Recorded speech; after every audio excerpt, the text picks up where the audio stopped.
My sister, with mom's help, secretly used my personal information to co-sign multiple loans without my knowledge. When collection agencies started calling my job and even showing up at my apartment, I reported them both for fraud to the police. For context, I'm a 28-year-old software developer living in my own apartment, about 30 minutes from my hometown. I've always been the responsible one in the family. My parents, Marley, 55F, and Harold, 58M, still live in my childhood home. My sister Gia, 32F, is 4 years my senior but has never really gotten her life on track. Gia has always been what you might call a free spirit. She dropped out of college twice, held various retail jobs for less than a year each, and has bounced between different apartments and roommates for the past decade. She's the type to always have some grand plan that will change her life. Perhaps a food truck business, becoming a personal trainer, or launching an online boutique. None of these ideas ever worked out, but my parents always financially supported her dreams. I'd watched this pattern for years. Gia would arrive at family dinners with a new scheme. My parents would get excited, offer to cover startup costs. And then 6 months later, she'd be pursuing something entirely different. The money they'd provided was never brought up again. Meanwhile, when I needed help with my college loans, I was told I should learn to be more financially responsible.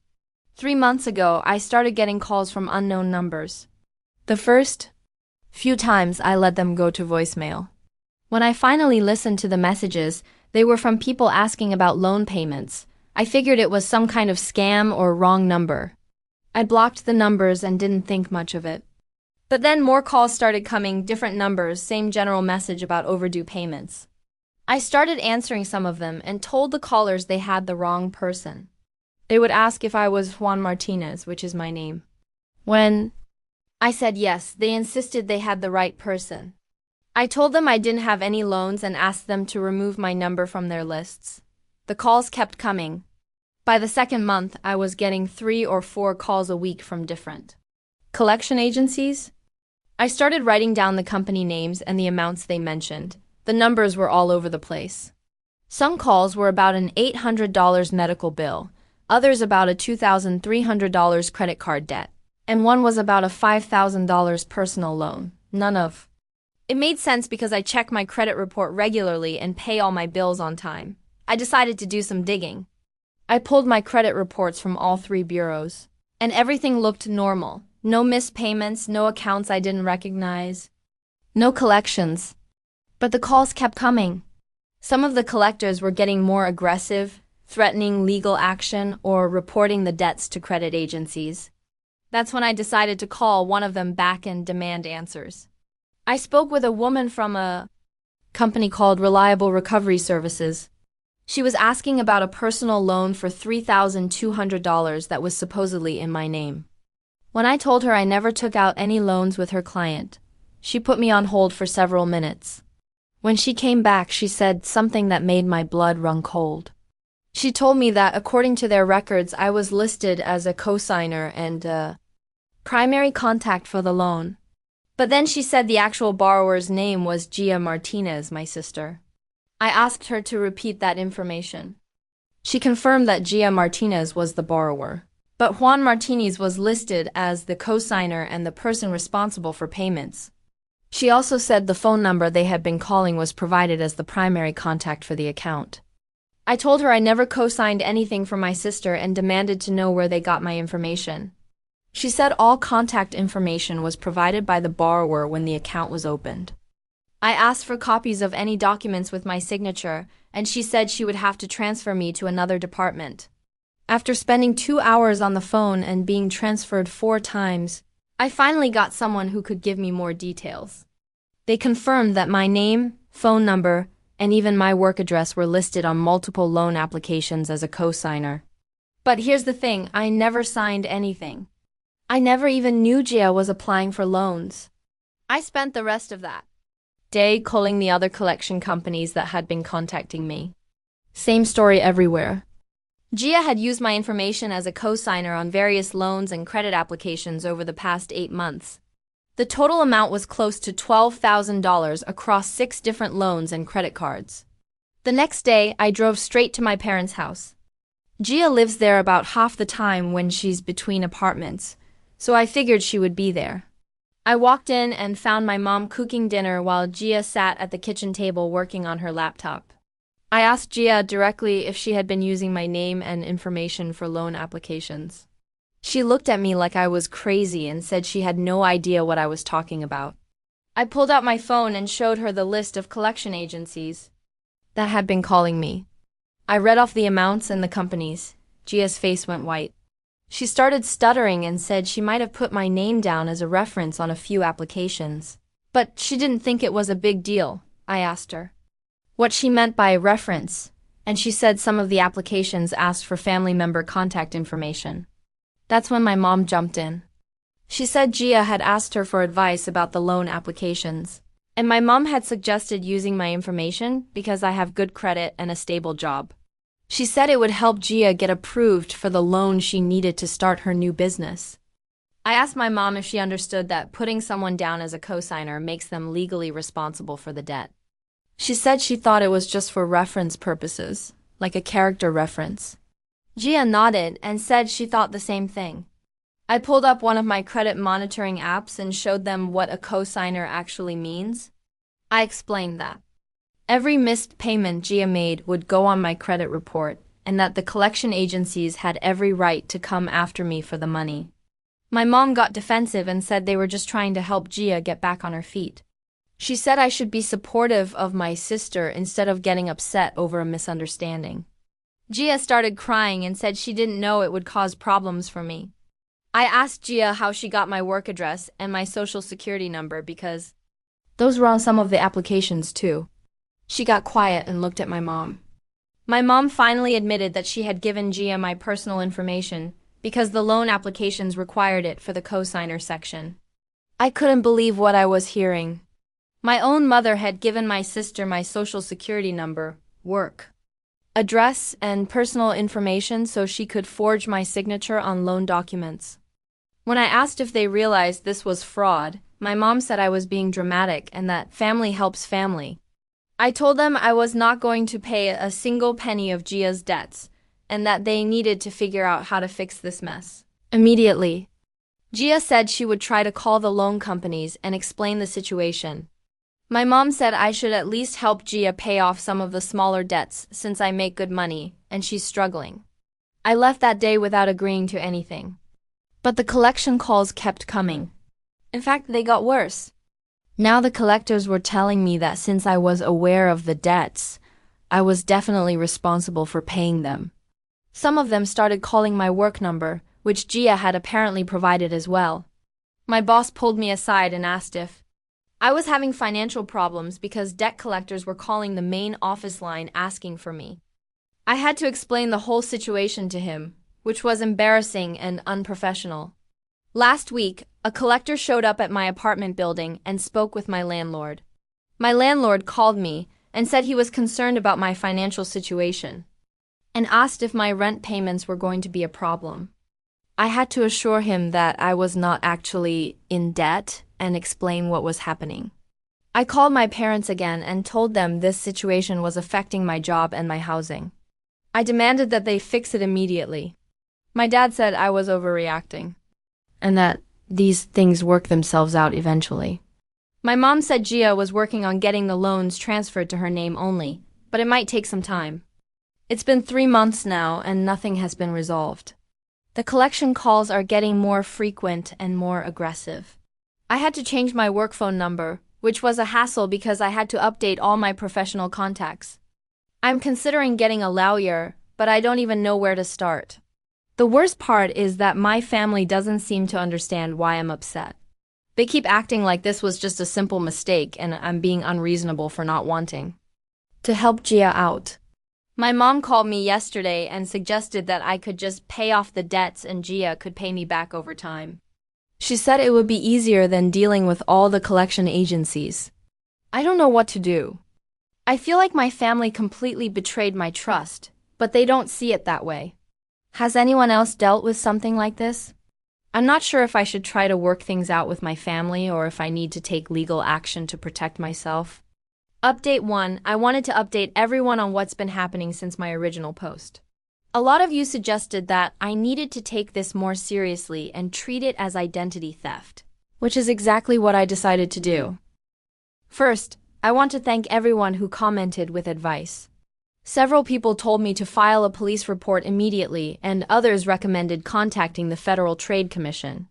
Some of you shared similar stories about family members using your information for loans, which made me realize this is more common than I thought. The day after I posted, I went to the police station and filed a report for identity theft. The officer I spoke with was very helpful and explained that even though it was my family who used my information, it was still fraud. He gave me a case number and told me to keep all documentation related to the loans and collection calls. I also filed a complaint with the FTC and put fraud alerts on all my credit reports. The fraud alerts meant that any new credit applications would require additional verification, which should prevent Gia from using my information again. But here's where things got really messy. When I told my parents what I had done, they completely lost it. My mom called me crying and said I was trying to get my sister arrested. She said I was tearing the family apart over money and that Gia never meant to hurt me. My dad was even worse. He showed up at my apartment unannounced and started yelling at me in the hallway. He said I was being selfish and vindictive and that real family sticks together through tough times. He said if I went through with the police report, they would never forgive me. I told him I didn't have a choice. I explained that the collection agencies were calling my work and my landlord, and that this was affecting my job and my housing. I said Gia had committed fraud by forging my signature and using my social security number without permission. My dad said I was being ridiculous and that no prosecutor would actually charge Gia because she's family. He said I should drop the police report and work things out privately. When I refused, he said I was no longer welcome at family events until I came to my senses. The next day, my mom called and tried a different approach. She said Gia was really sorry and had been crying for days about the misunderstanding. She said Gia wanted to make things right but didn't know how to deal with the collection agencies. My mom asked if I would meet with Gia to discuss a payment plan. I agreed to meet with Gia at a coffee shop near my apartment. When she showed up, she looked terrible. She said she had been losing sleep over the situation and felt awful about causing me problems. She said she honestly didn't understand that co-signing meant I would be responsible for the debts. Gia explained that she had been trying to start a catering business and needed the loans to buy equipment and a van. She said she had been making payments on some of the loans but fell behind when her business didn't take off. She said she was now working 2 part-time jobs and trying to catch up on the payments. I asked her exactly how she had filled out the loan applications. She admitted that she had signed my name on the cosigner lines and used my information. She said my mom had told her it was okay because I would want to help her succeed. She also said my mom had given her my work address and social security number.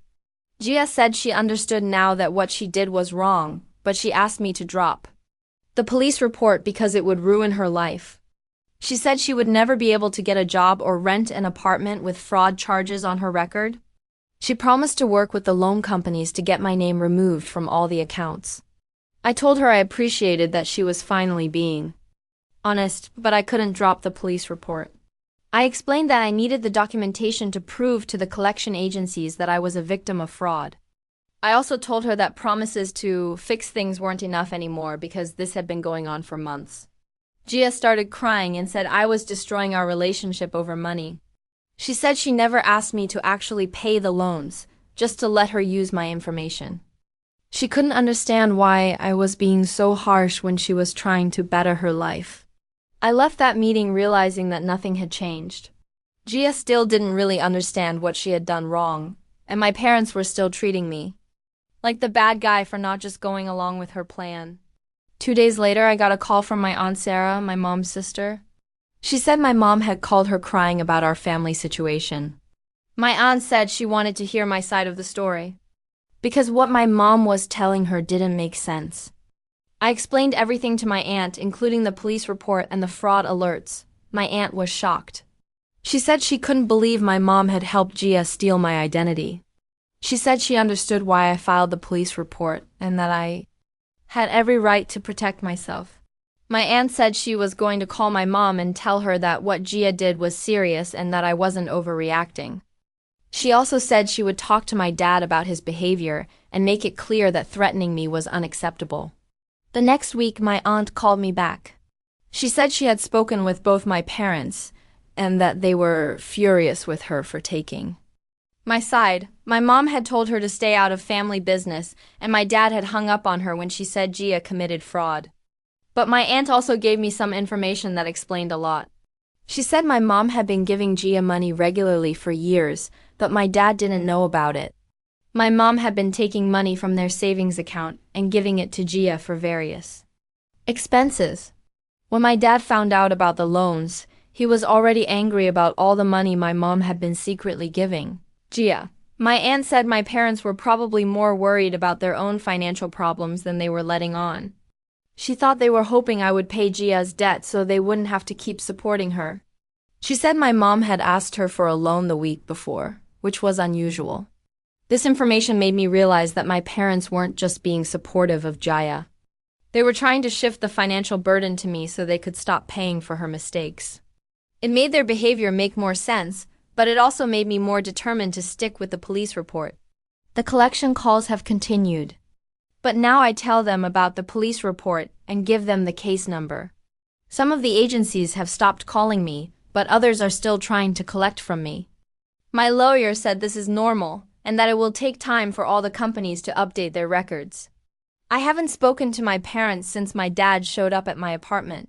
They've been texting me occasionally asking when I'm going to drop the charges and come to family dinner, but I haven't responded.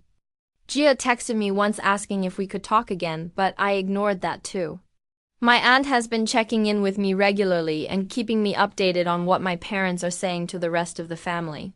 Apparently, they're telling everyone that I'm being vindictive and trying to get Gia arrested over a misunderstanding. But my aunt said she's been telling the true story to anyone who will listen.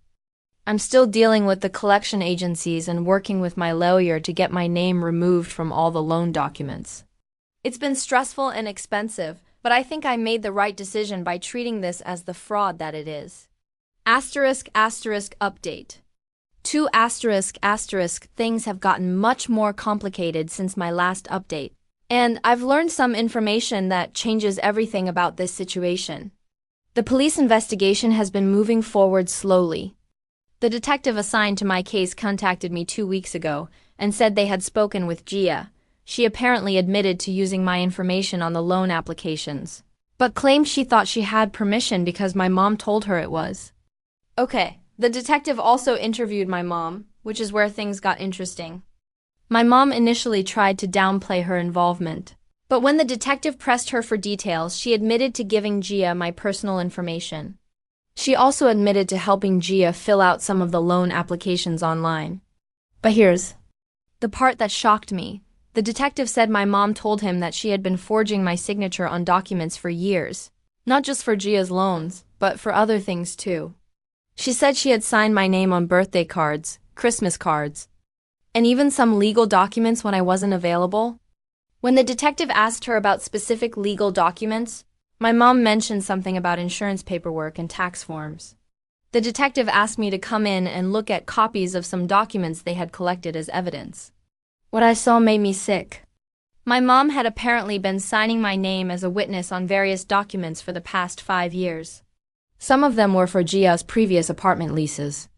Some were for insurance claims, and some were for tax documents related to Gia's failed business attempts. But the most disturbing thing was a life insurance policy application from 2 years ago. Gia had applied for a $50,000 life insurance policy, and my mom had signed my name as a witness and emergency contact. I had never seen this document before and had no idea it existed.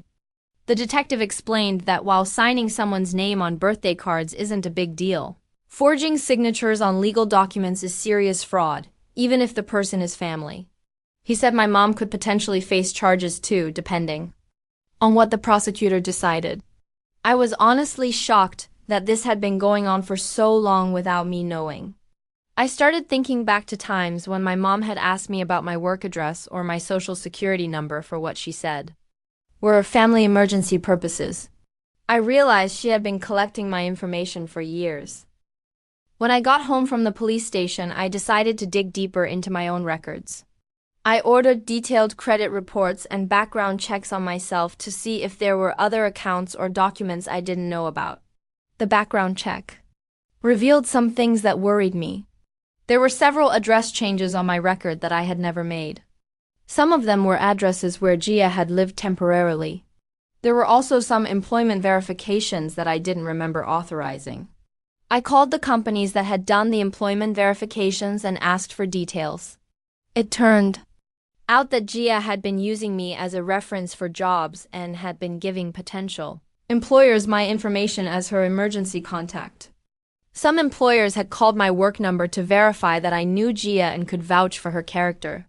I was furious that Gia had been using me as a reference without asking, but I was even more upset that my mom had been helping her do it. I called my Aunt Sarah and told her what I had learned from the police detective. My aunt wasn't surprised. She said she had always suspected my mom was too involved in Gia's life, but she didn't know it had gone this far. She said my mom had always been protective of Gia because Gia was her first child and had struggled more than I had. My aunt also told me something else that was disturbing. She said my mom had been asking family members for Gia's sake for years. Not just money, but also favors like job references, apartment co-signers, and even dates for Gia. My aunt said my mom had asked her to hire Gia at her company multiple times, even though Gia wasn't qualified for any of the positions. This made me realize that my mom had been running a whole campaign to support Gia by using other people without their full knowledge or consent. I wasn't the only person whose information and reputation had been used to help Gia. I decided to call some of my other relatives to see if they had similar experiences. My cousin Mark said my mom had asked him to co-sign an apartment lease for Gia last year. But when he refused, my mom had gotten angry and accused him of not caring about family. My Uncle Tom said my mom had used his business as a reference for Gia on job applications without asking him first. He only found out when a potential employer called him asking about Gia's work history. He said he was embarrassed because he had to admit that Gia had never actually worked for him. The more I learned, the more I realized that my mom had been systematically using our entire family to prop up Gia's life. She had been giving out people's information, forging signatures, and making commitments on behalf of other family members without their knowledge. I called the detective and told him about what I had learned from my relatives. He said this information was helpful because it showed a pattern of fraudulent behavior. He said the prosecutor would be more likely to take the case seriously if there were multiple victims. The detective also told me that Gia had been more cooperative during her second interview. She had admitted to knowing that some of what she was doing was wrong, but she said my mom had convinced her that family members were supposed to help each other this way. She said my mom had told her that I wouldn't mind because I cared about her success. Gia also revealed that my mom had been pressuring her to ask me for money directly, but Gia had been too embarrassed to do it. That's why my mom had come up with the plan to use my information on loan applications instead. Gia said, my mom told her I would never find out about the loans as long as Gia made the payments on time. 3 days ago, I got a call from my mom for the first time since this whole thing started. She was crying and said she needed to talk to me. She said the police detective had told her she might be charged with fraud and that she was scared. I told her I didn't want to talk to her until she had spoken with a lawyer. She said she couldn't afford a lawyer and asked if I would help her pay for one. I told her I wouldn't be paying for anything related to the situation. My mom then got angry and said I was being cruel to my own family. She said she had only been trying to help Gia and that I was ruining everyone's life by involving the police. She said Gia might go to jail because of me and that our family would never recover from this scandal. I told her that Gia might go to jail because she committed fraud, not because I reported it. I said I didn't create this situation and I wasn't responsible for fixing it. I hung up when she started yelling at me. Yesterday, my Aunt Sarah called and said my parents had asked her to talk to me about dropping the charges. My aunt said she told them she wouldn't do that because what they did was wrong. She said my mom had started crying and begging her to convince me to change my mind.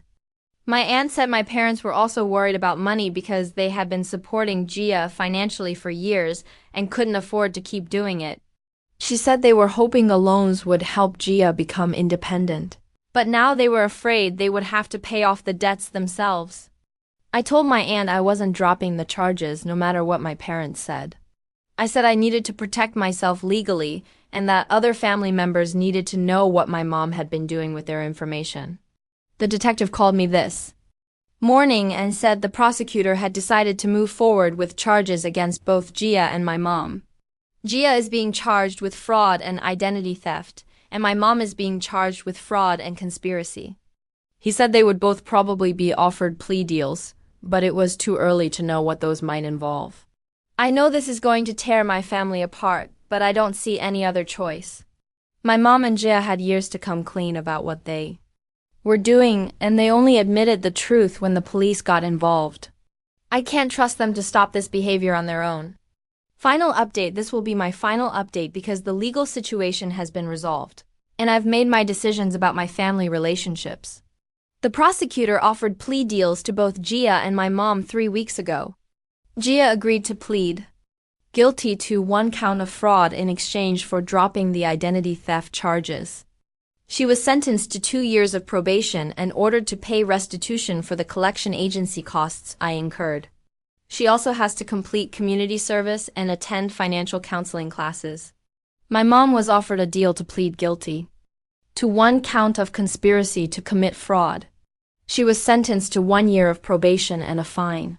The prosecutor said they were being lenient because she was a first-time offender and because she was primarily helping her daughter rather than enriching herself.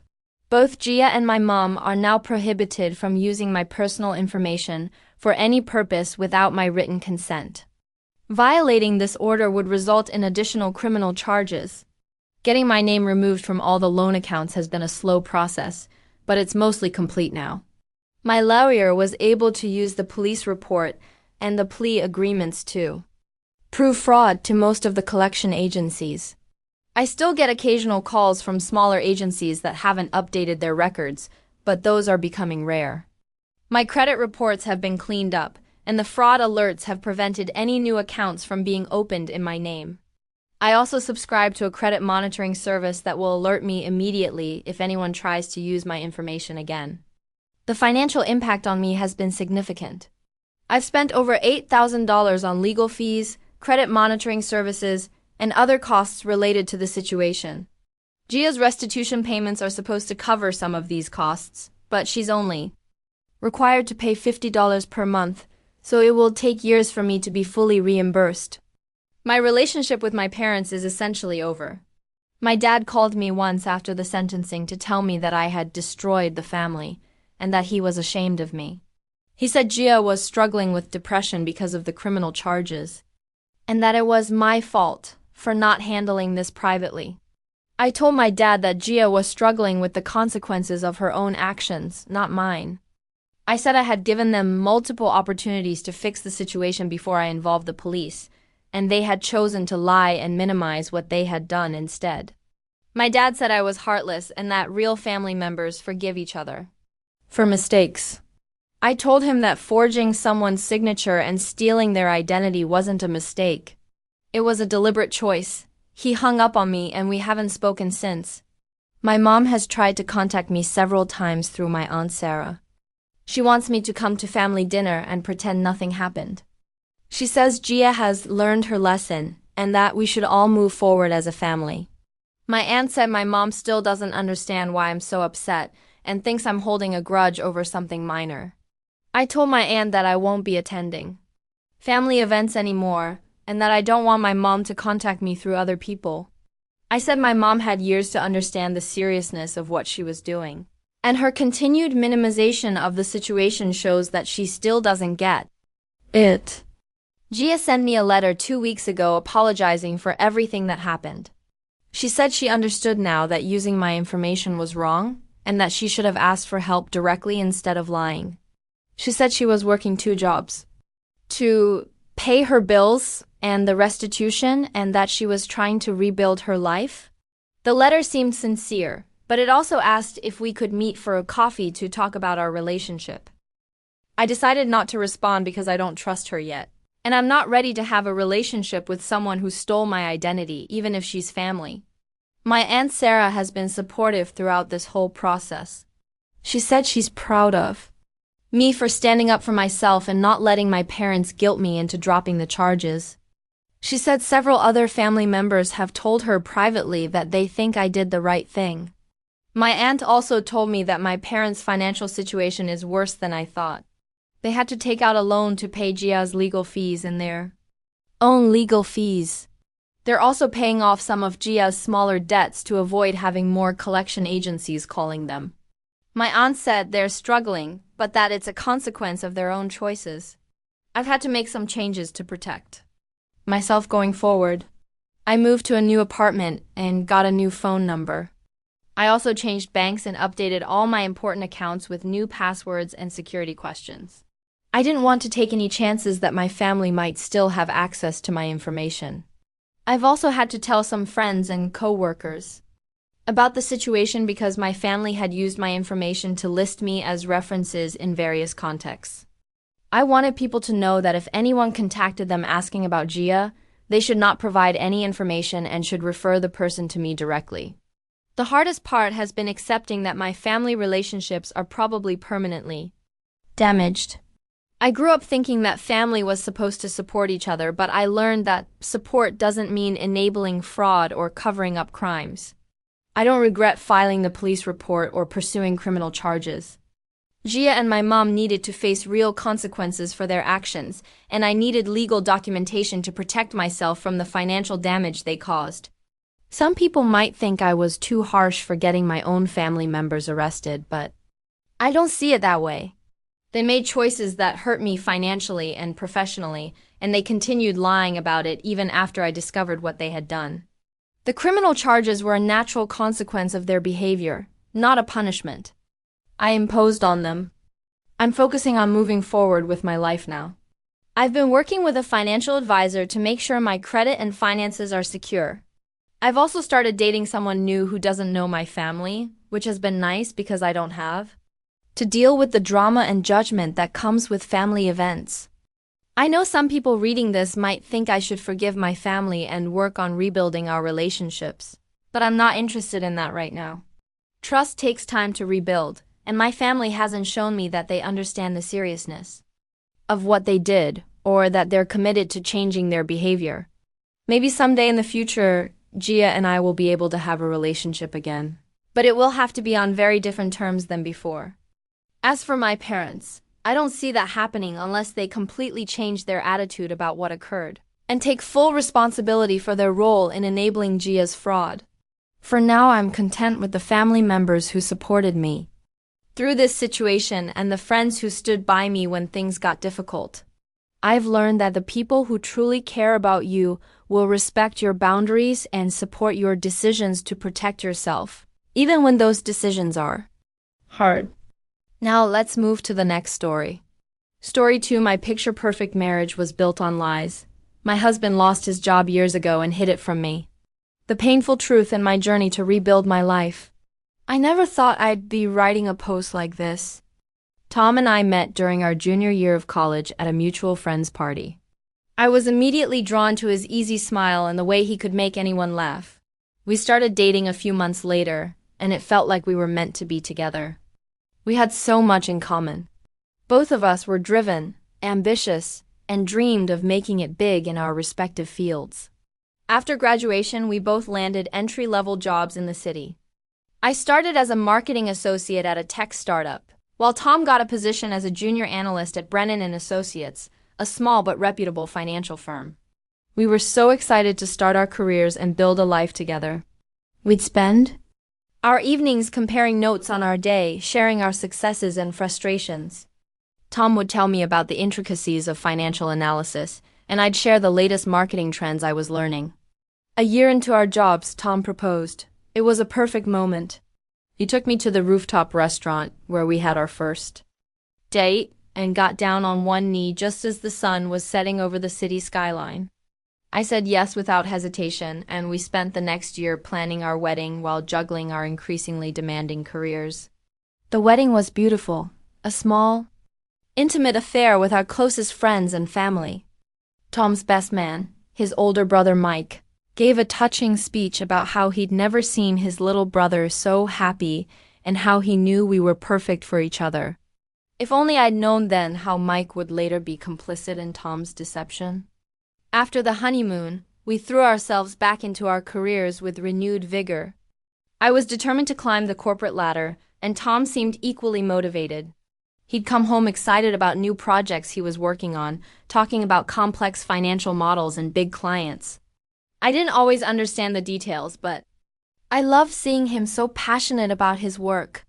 2 years into our marriage, Tom came home one day practically bursting with excitement. He announced that he'd been promoted to senior analyst, complete with a corner office and a significant pay raise. I was thrilled for him. We went out to celebrate that night, toasting to his success and our bright future. With our combined incomes, we were able to move out of our tiny starter apartment and into a lovely condo in a trendy neighborhood. We started talking about our future more seriously, discussing when we might start a family, whether we should buy a house in the suburbs. Tom even mentioned that he was on track to make partner at his firm within a few years. Life seemed perfect. Sure, we had our ups and downs like any couple, but overall I felt like we were living the dream. I was advancing in my own career, recently promoted to marketing manager, and Tom's star seemed to be continually rising at his firm. About 6 months ago, Tom started working longer hours. He'd come home late, often distracted and tired. He explained that he was working on a huge deal that could cement his path to partnership. I tried to be understanding, even when he started traveling more frequently for work. He'd fly out to New York or Chicago for important meetings sometimes. Gone for days at a time. I started feeling a bit neglected, but I reminded myself that this was temporary. Once he made partner, things would settle down. In the meantime, I threw myself into my own work and tried to be the supportive wife I thought he needed. Last week, everything changed. My friend Sarah, who works at a competing financial firm, called me out of the blue. She sounded hesitant, almost nervous, as she asked if everything was okay with Tom's job. I was confused. As far as I knew, things were going great. I told her about his impending partnership. There was a long pause before Sarah spoke again. She told me that her colleague, Jack, had run into Tom at a coffee shop downtown the day before. Tom was dressed casually in khakis and a polo shirt, not his usual suit. When Jack asked about work, Tom had apparently gotten flustered and quickly left. I brushed it off, assuring Sarah that there must be a reasonable explanation. But her words niggled at the back of my mind. That evening, when Tom got home, I casually asked about his day. He launched into a detailed story about a stressful client meeting and a conference call with the New York office. I don't know what came over me, but I suddenly blurted out that Sarah had mentioned Jack seeing him at a coffee shop. The change in Tom's demeanor was instant and alarming. His face went pale, and he started stammering, finally admitting that he'd taken a long lunch break. Something about his reaction set off alarm bells in my head. I started asking more questions about the deals he was working on and his recent trips. Tom got defensive, accusing me of not trusting him. We argued for a while before he stormed out, saying he needed some air. While he was gone, a horrible suspicion started to form in my mind. I went to our home office and started looking through our financial documents. I realized I hadn't actually seen any of Tom's pay stubs or work documentation in years. He always said he handled all the finances because he was good with numbers. With shaking hands, I picked up the phone and called Brennan and Associates. I asked to speak with Tom, and the receptionist politely informed me that no one by that name worked there. Confused, I explained that he was a senior analyst, had been with the company for years. The receptionist apologized, but firmly stated that they had no senior analyst positions and no employee named Tom. In a panic, I started calling the numbers of Tom's work friends and colleagues that I had saved in my phone. None of them had heard of him. I even tried the main offices in New York and Chicago that he claimed to visit regularly. No one knew who he was. By the time Tom came home late that night, I was sitting in our dark living room, surrounded by papers, my mind reeling. I confronted him with what I learned. For a moment he tried to deny it, but then he broke down crying. The truth, when it finally came out, was devastating. Tom had been fired from Brennan Associates 3 years ago. He'd made a serious error in a financial model that cost the company a major client. Instead of telling me, he'd been too ashamed.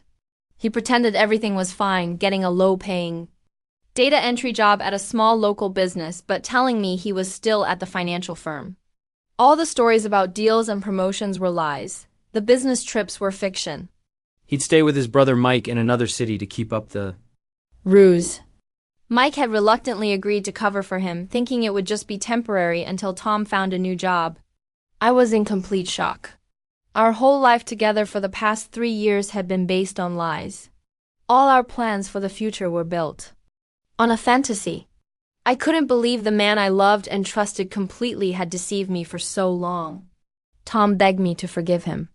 He said he'd been scared to tell me the truth at first, and then the lie just kept growing. He promised to come clean about everything and said we could work through this together.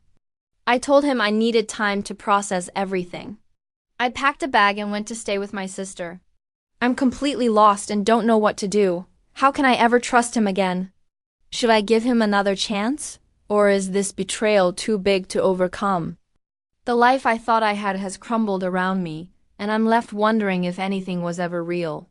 Update 1. It's been about a month since my world turned upside down, and I'm still reeling from the aftershocks of Tom's deception.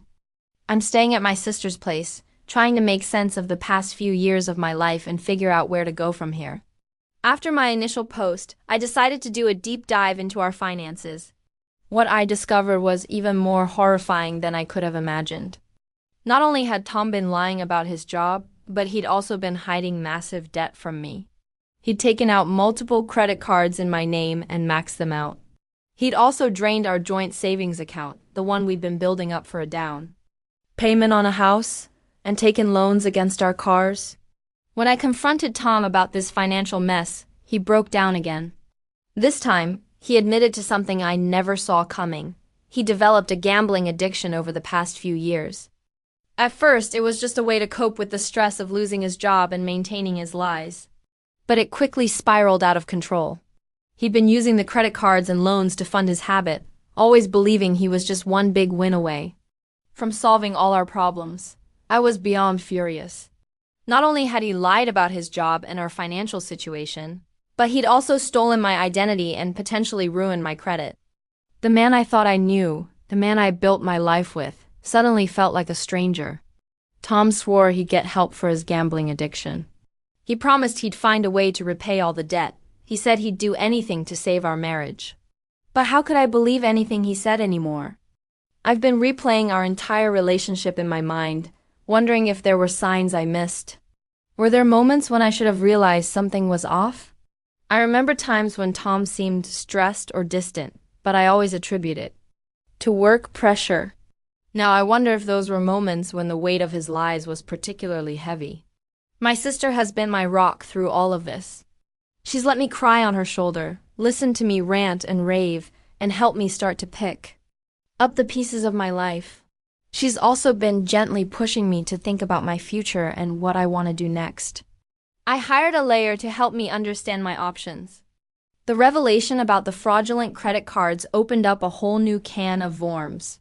My lawyer advised me that I might need to file a police report about the identity theft to protect myself financially.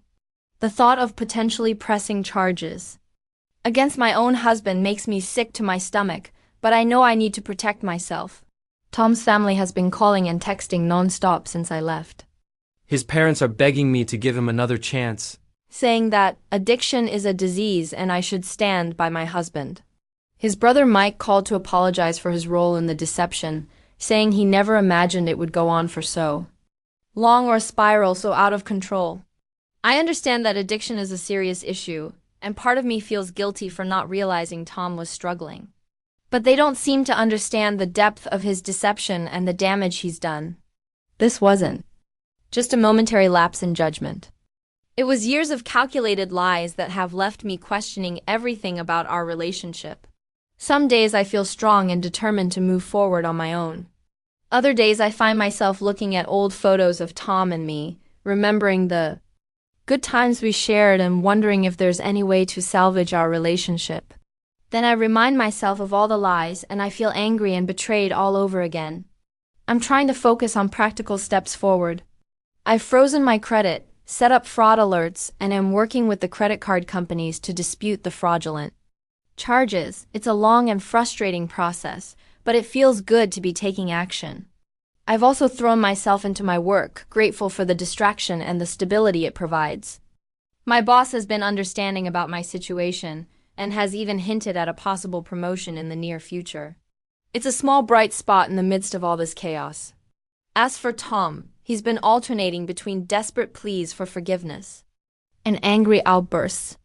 Last week, he showed up at my sister's house unannounced, crying and begging me to come home. When I refused to speak to him, he camped out on the front lawn for 2 days before my sister finally called the police to remove. I'm trying to limit my contact with him to discussions about practical matters through our lawyers. Every time I see him or hear his voice, it sends me into an emotional tailspin. One moment I'm furious, the next I'm grieving for the future we'd planned together. My friends have been incredibly supportive, rallying around me and offering help in any way they can. Sarah, whose innocent phone call set this whole revelation in motion, has been particularly guilt-ridden. She keeps apologizing for ruining my marriage, no matter how many times I tell her she did the right thing. For now, I'm taking things one day at a time. I'm trying to focus on rebuilding my life and figuring out who I am outside of my relationship. With Tom, it's scary and overwhelming, but I know I need to do this for myself. I still don't know if I'll ever be able to forgive Tom, or if our marriage can survive this betrayal. But I do know that I need to prioritize my own well-being and protect myself going forward. Whatever happens, I'm determined to come out of this stronger. Update 2. It's been 3 months since my last update, and the situation with Tom has continued to evolve in ways I never expected. The divorce proceedings are underway, and it's been a messy, emotionally draining process. Tom initially contested the divorce, claiming that his lies and financial fraud were symptoms of his gambling addiction and that he deserved a chance to make things right. His lawyer tried to argue that the debt should be considered marital debt since it was accrued during our marriage. It was infuriating to sit in mediation sessions and listen to them try to justify years of deception. Thankfully, my lawyer was able to provide evidence that Tom had acted maliciously in hiding the debt and taking out fraudulent credit cards in my name. We had documentation of him forging my signature and lying on credit applications. The judge ruled in my favor, making Tom solely responsible for the debt he incurred. In a surprising turn of events, Tom's brother Mike reached out to me about a month ago. He asked to meet in person, and against my better judgment, I agreed. Over coffee, Mike confessed that he'd known about Tom's job loss and gambling problem. For years, he'd been covering for Tom, letting him stay at his place during the fake business trips, and even lending him money occasionally. Mike's revelation was another blow. I felt betrayed not just by Tom, but by his entire family who had known the truth and helped him lie to me for years. Mike tried to explain that he believed he was helping Tom get back on his feet, that he never imagined the deception would go on for so long. He said he tried to convince Tom to come clean many times, but always gave in when Tom begged him not to say anything.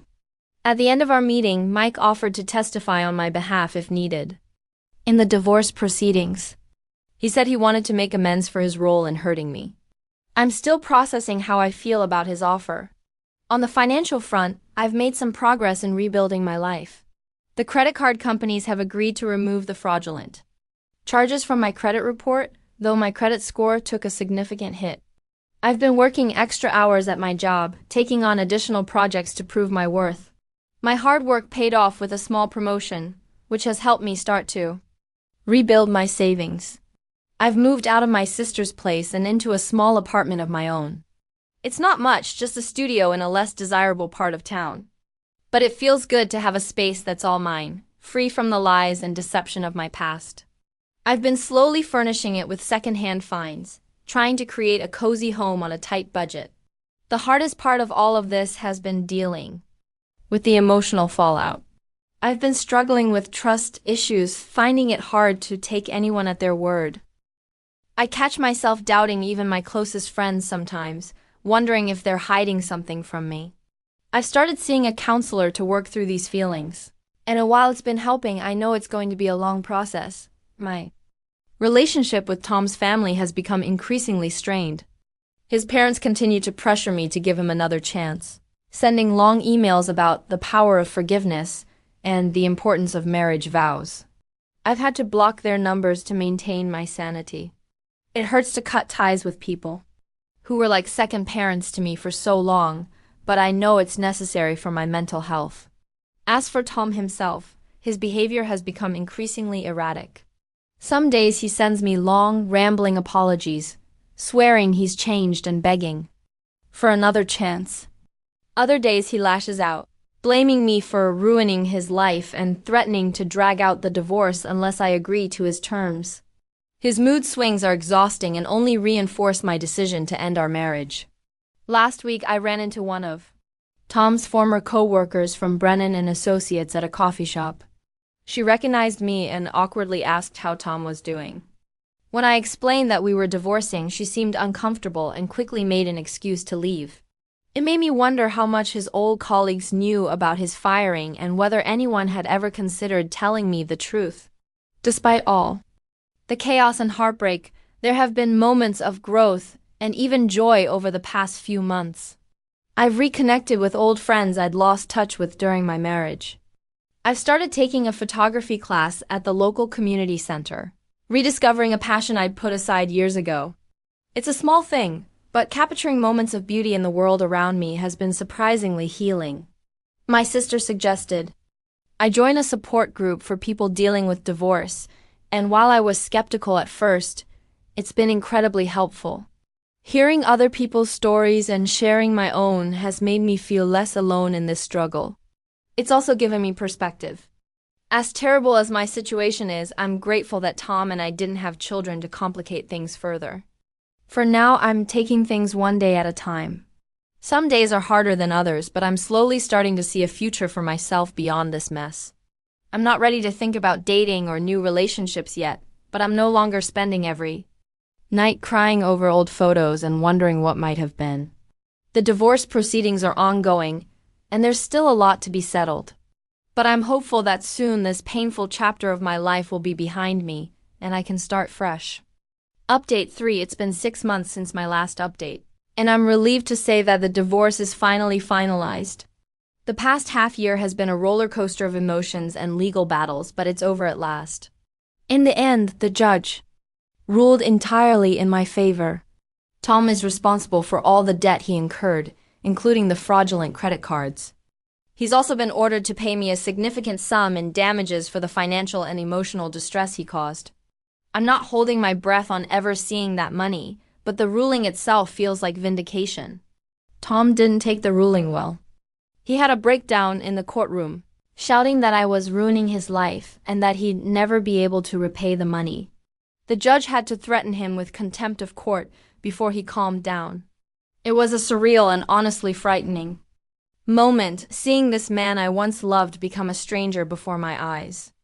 The day after the hearing, Tom's brother Mike called me. He sounded worried and upset as he told me that Tom had disappeared. Apparently, Tom had fled town the night before the final hearing, leaving only a cryptic note saying he couldn't face the consequences of his actions. Mike had already contacted the police, as skipping town violates the terms of Tom's bail for the identity theft charges. I'm still processing how I feel about Tom's disappearance. Part of me is angry that he's once again running from his responsibilities. Another part feels an odd sense of relief that I won't have to see him or deal with his emotional outbursts anymore. Mostly, I just feel sad for the man I thought I knew and the life we might have had if things had been different. As for me, I'm slowly but surely putting my life back together. My credit score is gradually improving, and I've managed to save up a decent emergency fund.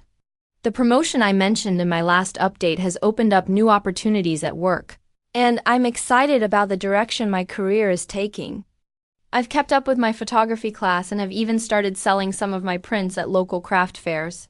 It's not much money, but the creative outlet has been invaluable for my mental health. I'm thinking about starting a blog to share my photos and maybe write about my experiences, not just the divorce, but my journey of rediscovering myself. The support group I joined has become an important part of my life. I've made some good friends there, people who understand what I'm going through in a way that even my closest friends and family can't. We meet for coffee outside of the official meetings sometimes, and it's nice to have a group of people I can be completely honest with about my feelings. I'm not ready to date yet, but I'm starting to feel hopeful about the future again. This experience has taught me a lot about resilience and self-reliance. While I wouldn't wish this ordeal on anyone, I can see how it's made me stronger and more self-aware. There are still tough days, of course. Sometimes I wake up in the middle of the night, panicked about finances or the future. I still have moments of anger and grief over the years I feel were stolen from me, but these moments are becoming less frequent and less intense. For now, I'm enjoying the peace and honesty of my new life. It may be simpler than the life I thought I had with Tom, but it's real, and that makes all the difference. I don't know what the future holds, but for the first time in a long time, I'm looking forward to finding